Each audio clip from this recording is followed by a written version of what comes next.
Shellie West Hodges has joined us in this segment for North of the Broad. She's the executive director of the Parris Island Foundation for the museum there, I didn't realize that Parris Island had a museum, and you're here to educate us about that and the foundation, a lot going on. Yeah, so most people that live in the area know that we have a military recruitment base here at Parris Island, which is 8,000 acres. It's its own island, and we have a wonderful museum there.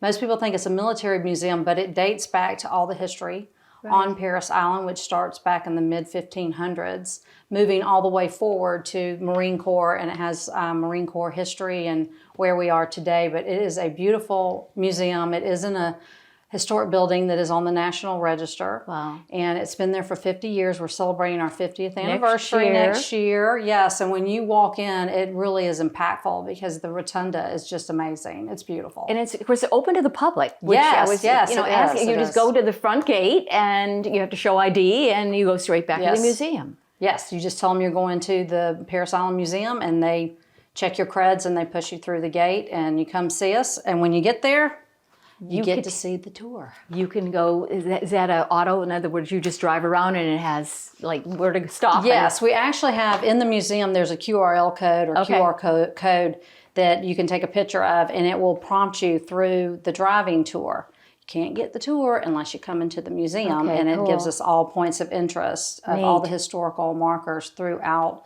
Parris Island, which I said dates back to the 1500s. There's a lot of history there. You also have reenactments. I love that part of it. So you have a team that goes out and about? We do. We have a living history detachment, and they actually travel throughout the country, and they go to different events, and they actually have historical uniforms dating all the way from the Revolutionary War time, and those are preserved. We keep them preserved at the museum, but they dress and they go to different things. They just recently went to the Battle of Aiken, which was a huge event and very well received. And one of our things of interest is the infamous flamethrower that actually works. Everybody loves to see that. It's amazing. They actually had a Christmas tree burn on Parris Island back in January, where everybody brought their Christmas trees, and the Living History Detachment came out in their uniforms with the flamethrower, and they actually did a demo and burned the Christmas trees. It's wonderful. Big crowd pleaser. You have a lot of field trips, a lot of other educational opportunities for youth too, right? Yes, we do. Parris Island, in conjunction with the museum, has a junior ROTC program where those kids come in from different parts of the East Coast, which is east of the Mississippi. San Diego gets west of the Mississippi, and they come to the museum, and during that time they are on like a workshop where they get pushed through in different channels of what recruitment's like. They also do that with the educators. They bring in teachers, administrators, go through that program too, which is really cool.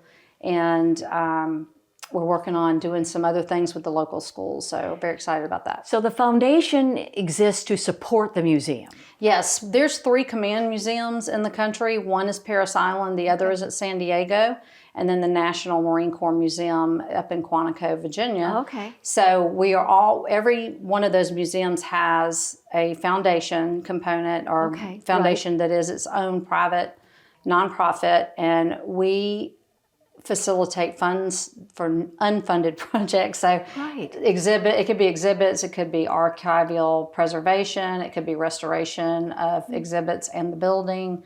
And that we facilitate that for them, and we can also take donations for exhibits. Like if anyone has memorabilia that they want to donate, they would do that through our foundation. That's kind of how the mechanism works between us and the museum itself, but we are there to support them and to support Parris Island. Very good. Yeah. So to find out more information about the museum, about the foundation, your website. Yeah, it's parrisislandmuseum.org. Very good. And for those of you that don't know, Shellie West Hodges was actually a reporter, worked with us at WHHI several years ago. Yes. I know. I had lots of fun. People can Google me, and there's a lot of footage, but it's wonderful. Well, I've had a great time doing that. It's nice to good to meet be back. Yeah, thank you. And that's it for this edition of North of the Broad. Thank you all so much for watching. Thank you, Shellie, for being our guest, our our closing guest, and we'll see you next time on our program.